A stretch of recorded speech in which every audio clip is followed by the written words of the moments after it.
Placement कैसे करनी है। मैंने लास्ट टाइम डिस्कस किया था कि कैट ब्लॉक्स को कैसे यूज करना है, सबसे पहला पॉइंट। तो सबसे पहले तो हम यहाँ पर एक काम करेंगे, कुछ ब्लॉक्स ओपन कर लेंगे।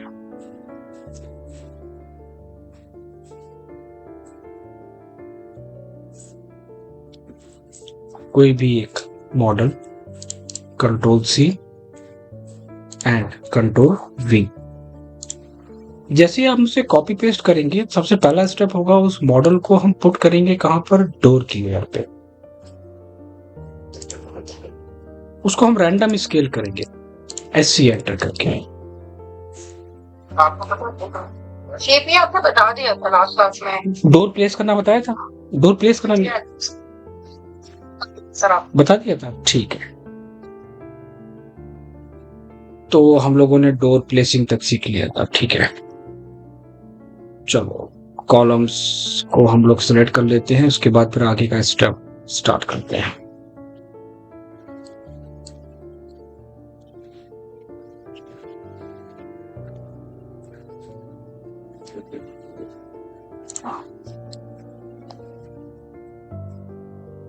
ठीक है, हम लोगों ने पढ़ा था रूम्स टैग के बारे में, हमने ये डिस्कस कर लिया था। और रूम्स टैग के सारे फॉन्ट हमें बिल्कुल डिफरेंट वे में देने हैं, ये भी हम डिस्कस कर चुके थे। रूम टैग क्या होता है मैंने एक्सप्लेन करा था, डोर टैग क्या होता है ये भी मैंने एक्सप्लेन किया था। और यहाँ पर कुछ चीजें मैं एक्सप्लेन कर रहा हूं, उनको थोड़ा सा ध्यान रखना। लाइक जो हमारी डोर के टैग्स हैं, इनके जो फॉन्ट को हम बिल्कुल डिफरेंट, जैसे लाइक एरियल है हमारा यहाँ पर बाय डिफॉल्ट, मैं बी टाइप करूंगा, लाइट कंडेंस्ड हम यूज करेंगे दिस वन। रूम के टैग और डोर के टैग और विंडो के टैग सबके फॉन्ट सेम होने चाहिए, पहला पॉइंट। एक तो ये हो गया। ग्रिड का कलर ग्रिड की लेयर के अकॉर्डिंग होगा। ग्रिड का head, this one is called grid head.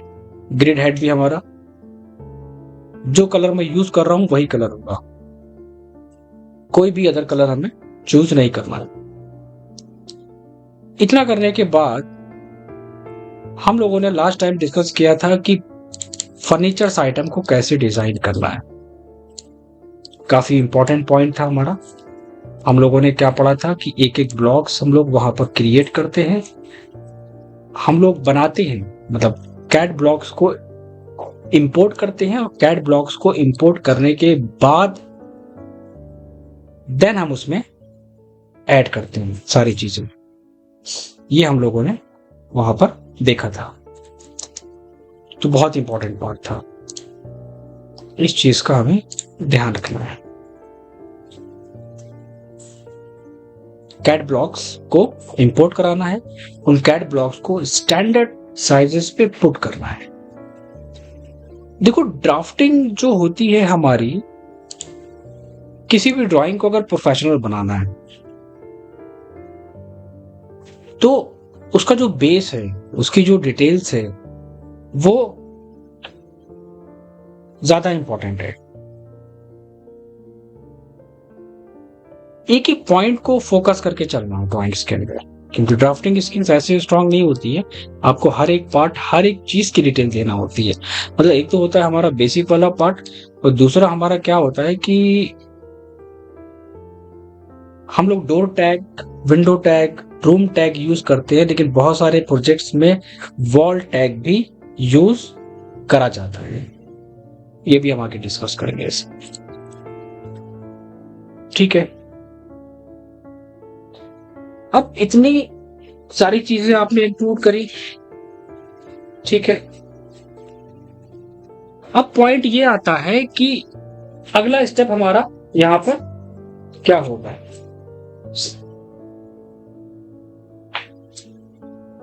Furnitures items आप लोग बना के पहले से रखोगे, ये बात मैं फिर कह रहा हूं, और सीरियस लेना पड़ेगा, क्योंकि आगे की अगर टास्क हमें नहीं मिलेंगे तो हम आगे का टॉपिक स्टार्ट नहीं करेंगे। फर्नीचर्स आइटम आप ज्यादा नहीं, देखो वर्किंग करोगे प्रोफेशनल बनोगे, बहुत सिंपल सा कॉन्सेप्ट है ये। ज्यादा नहीं, आप छोटे छोटे से फर्नीचर्स बना के रख लो। Types of bed on the basis of standards आपने क्रिएट करके रख लिए, उसके ब्लॉक्स बना लिए, साइड टेबल्स के, किचन के और सिटिंग एरिया सब आपने क्रिएट करके रख लिया। और उस पार्ट से इजी क्या होता है, उस पार्ट से इजी ये रहता है कि हमें फिर कुछ नहीं करना है, फिर हम उसको बस कॉपी एंड पेस्ट प्रोजेक्ट में करेंगे और आपका टाइम वहां पर सेव हो जाएगा, आपको डिजाइन नहीं करना पड़ेगा। सबसे इंपॉर्टेंट पॉइंट, ठीक है।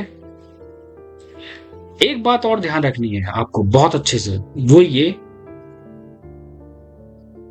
प्लानिंग के अंदर स्पेस प्लानिंग का यूज होता है। मतलब अगर आप प्लानिंग कर रहे हो ना, तो प्लानिंग के अंदर स्पेस प्लानिंग को लेके चलना है। ये नहीं सोचना है कि स्पेस प्लानिंग एक इंटीरियर का पार्ट है। आर्किटेक्चर पार्ट के अंदर स्पेस प्लानिंग लेके इसलिए चलते हैं सो दैट हम नेक्स्ट टॉपिक पे इजीली काम कर सकें, इसलिए स्पेस प्लानिंग को अभी से फॉलो करते हुए चलना होता है। अब स्पेस प्लानिंग को का मतलब क्या होता है, सबसे पहला पॉइंट तो हमारा ये आता है, हम लोगों ने स्टैंडर्ड्स पढ़े थे। जैसे कि हमारी ये पार्ट है, ये ऑब्जेक्ट है हमारा, तो अगर ये हमारा ऑब्जेक्ट है, लाइक ये अगर हमारी वार्डरोब है, ठीक है, तो बहुत सारे बच्चे क्या करते हैं कि वार्डरोब के डेकोरेटिव सिंबल्स इंक्लूड कर देते हैं वहां पर, वार्डरोब के डेकोरेटिव सिंबल्स दे देते हैं। लेकिन आप क्या करोगे, आप हैच यूज करोगे, मतलब सॉलिड वुड। आप क्या दिखाओगे, ये हमारा सॉलिड वुड है। आप ANSI 31 यूज करोगे। सेलेक्ट ऑब्जेक्ट, साइज आप लोगे यहां पर, एंगल यूज करोगे 45, कलर इफेक्ट यूज नहीं करना, एंड डिलीट।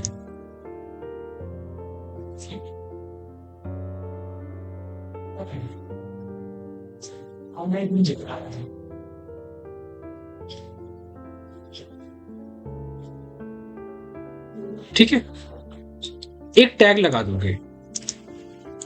कैसा tag, double click, control A, caps lock on करा। एट्रीब्यूट यूज नहीं करना है, ठीक है, एट्रीब्यूट यूज नहीं करेंगे, नॉर्मल टेक्स्ट यूज करेंगे वहां।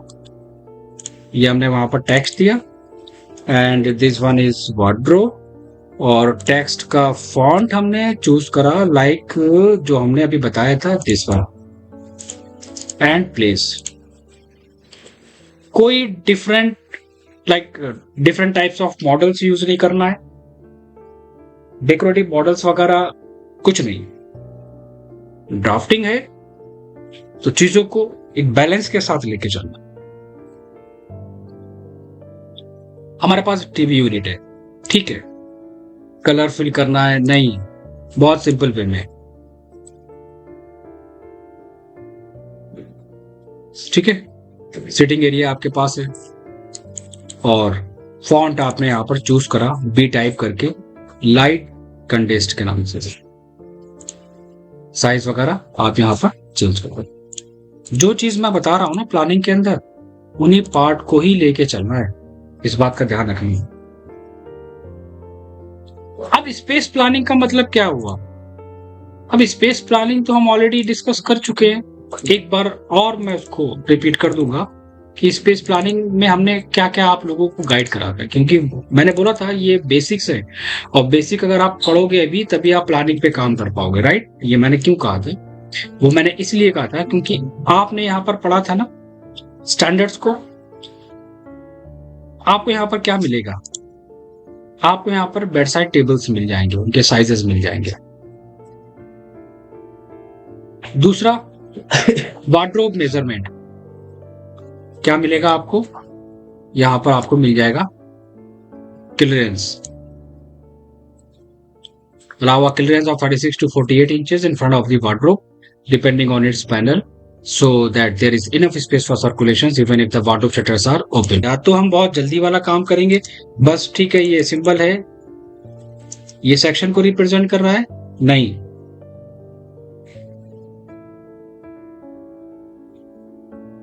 like this one is black color and close. Same यहां पे भी ज्वाइन कर लो, ये दो ऑब्जेक्ट है ना, जे एंटर ज्वाइन हो गया, GD enter, select, close.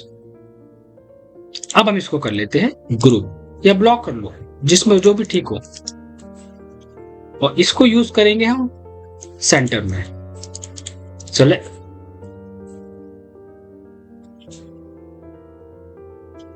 Selection करा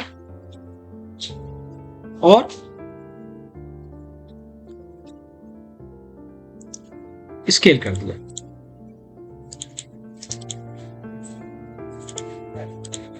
पहला पॉइंट। दूसरा सेक्शन का symbol, select and place. Size का ध्यान रखना है, ज्यादा बड़ा ज्यादा छोटा नहीं होना चाहिए। अब सेक्शन की जितनी नीड है सिर्फ उतना पार्ट।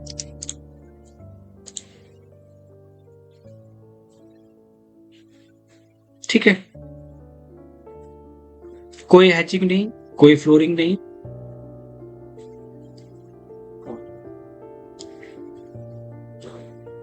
अब आते हैं दूसरे पॉइंट पे। एक सिंबल बना लेना। एक सिंबल होता है शॉर्ट सेक्शन का, मैं उसे फॉरवर्ड कर दूंगा आप लोगों को। एक सिंबल क्रिएट कर लेना, जो मैं अभी क्रिएट कर रहा हूं। This one is called short section. ये हमारा शॉर्ट सेक्शन है। ठीक है, इसको ना अभी हम लोग क्रिएट कर लेते हैं। इस बार GD एंटर, यहां से ले लिया हमने black colour, pick point. Drafting के सिंबल्स अगर हमारे पास नहीं है तो काम करने में बहुत दिक्कत आएगी। ओके, ये हो गया सेक्शन हेड और ये हो गई section tail. This one is called section tail. अब देखो, वहां पर सेक्शन का साइज हम इंक्रीज करेंगे एंड मूव।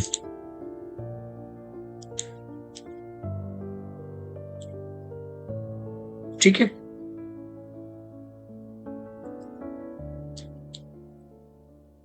सबसे इंपॉर्टेंट पॉइंट,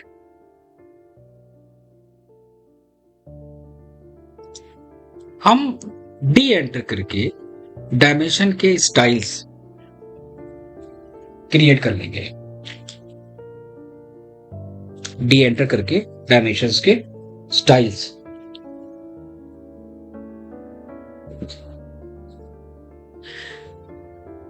इससे बेनिफिट क्या होता है? इससे बेनिफिट ये होता है कि आउटर डायमेंशंस और इनर डायमेंशंस दोनों को अलग अलग लेके चलते हैं। तो एक काम करो, यहां पर आप देख रहे हो ना, डिफरेंट टाइप्स ऑफ फॉन्ट्स हमने क्रिएट करके रखे। तो चलो हम, ठीक है, हम एक क्रिएट करके दिखाते हैं। पहले हमारे पास टोटल साइज, ठीक है, डी एंटर, मॉडिफाई। मैं दोबारा से थोड़ा सा चेंज कर लेता हूं। Okay, set current, total size. Washroom का इंपॉर्टेंट है। ये विंडो आपने दी है, उसके बारे में एक्सप्लेन करो। ठीक है, टोटल साइज, दिस वन। किसी ऑब्जेक्ट का डिटेल्स वगैरह नहीं देनी है। ये विंडो वॉल से कितनी डिस्टेंस पे, ठीक है। हमारे पास बेडरूम है, तो बेडरूम का हमारा टोटल साइज कितना है, पहला पॉइंट, दिस वन। यहां से डोर हमारा कितनी गैप पे है, दिस वन।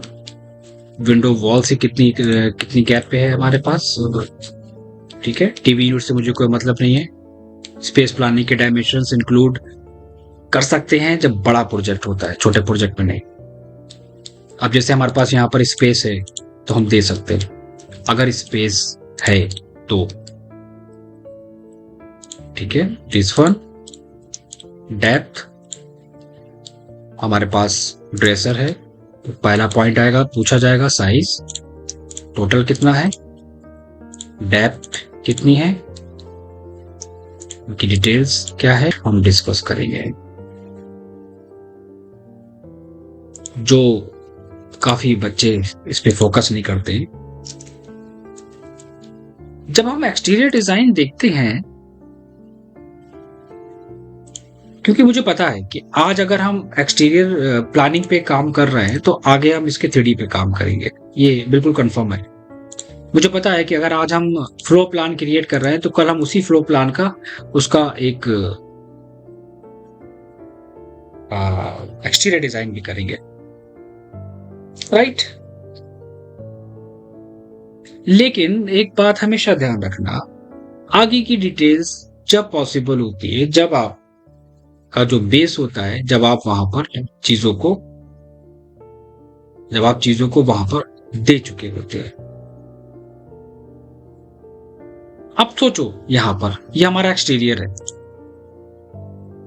प्लानिंग के बेसिस पे हमने वहां पर वॉल इंक्लूड करी थी, हमारे पास प्लानिंग में फर्स्ट फ्लोर पे डोर एंड विंडो वो भी था, तो ये तो हमारा एलिवेशंस में काउंट हो जाएगा, ये तो हम एलिवेशंस बना ही लेंगे। लेकिन अब फ्रंट एलिवेशंस में वहां बालकनी भी तो हमारे पास आ रही है ना, इससे मुझे मतलब नहीं है, वहां बालकनी भी तो इंक्लूड है ना हमारे फर्स्ट वाले फ्लोर पे। मतलब अगर हमें बाहर का फसाड डिजाइन करना है तो बालकनी तो एरिया हमें इंक्लूड करना ही पड़ेगा। इसीलिए मैंने वहां पर क्या करा, समझना ना चीज को बहुत अच्छे से, मैंने वहां पर एक 4 फीट का गैप दे दिया और उस गैप को हमने एक ANSI 31 हैच के साथ और सॉलिड एरिया के साथ, मतलब हमने उसको पूरा फिल कर दिया हैचिंग के साथ कि ये सॉलिड सरफेस है हमारा, और हमने वहां पर ये बता दिया कि this one is balcony text के साथ।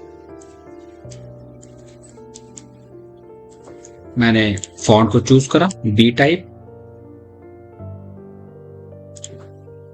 एंड फॉन्ट का साइज मैंने कॉपी करा, जो भी साइज होगा उसका,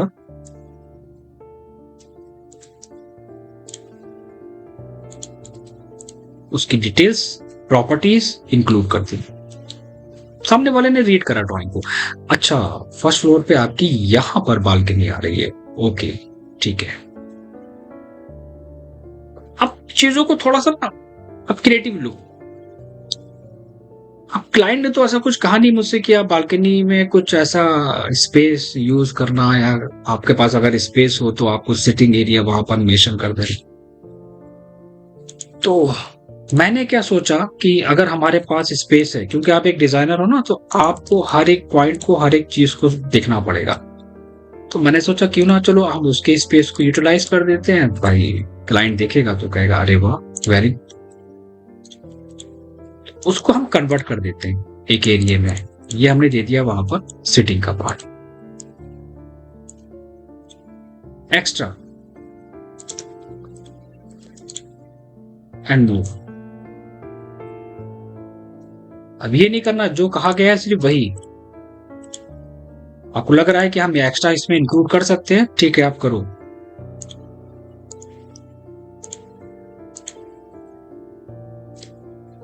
ठीक है, ये बहुत ही इंपॉर्टेंट पॉइंट,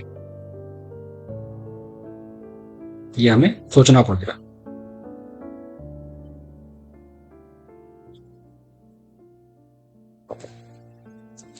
और इंडोर प्लांट्स वगैरह वो हमने वहां पर मेंशन कर दिए।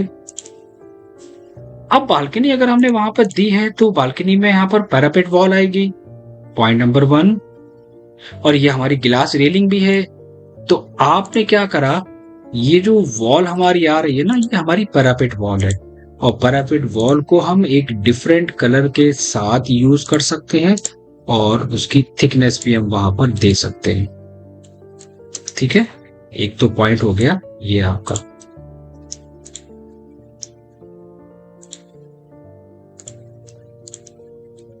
तो पैरापेट वॉल हमने डिफरेंट कलर से हाईलाइट करी और उसके अंदर हमने ये जो ब्लू कलर के साथ स्केच दिया है ना, ये क्या मेंशन कर रहा है? This one is glass railing edge पर detail and this one is parapet wall, height is 1050 mm। वो हाइट हमने वहां पर इंडिकेट कर दी। दूसरा पॉइंट, हम अपनी ड्राइंग्स में वहां पर शॉर्ट सेक्शन को इंक्लूड करेंगे क्योंकि आगे हमें इसकी डिटेल्स पे, बालकनी की टिपिकल डिटेल्स पे काम करना होगा, तो वहां पर हम शॉर्ट सेक्शन भी इंक्लूड करके चलेंगे। सिंपल।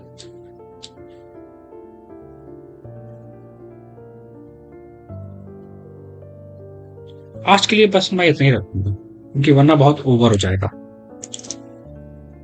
समझ में कुछ आएगा नहीं, प्रैक्टिस कुछ होगी नहीं और देखने से कोई फायदा नहीं है जब तक उसको प्रैक्टिस ना करें। तो अब आप दोनों लोगों का ये वर्क है कि आप लोग हमें ग्राउंड फ्लोर और फर्स्ट फ्लोर हमें क्रिएट करके देंगे, एक डिजाइन करके देंगे अच्छा सा डिटेल्स के साथ।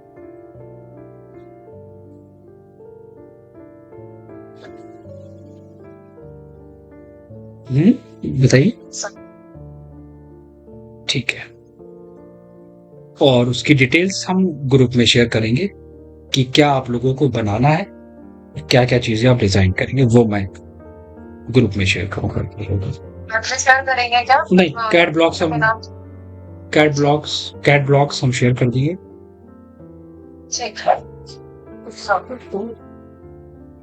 कैट ब्लॉक्स हम बाद में शेयर करेंगे, मतलब अभी क्लास के बाद मैं शेयर कर दूंगा ग्रुप में कल। चलो ड्राइंग बनाना स्टार्ट करो, सबमिट करो।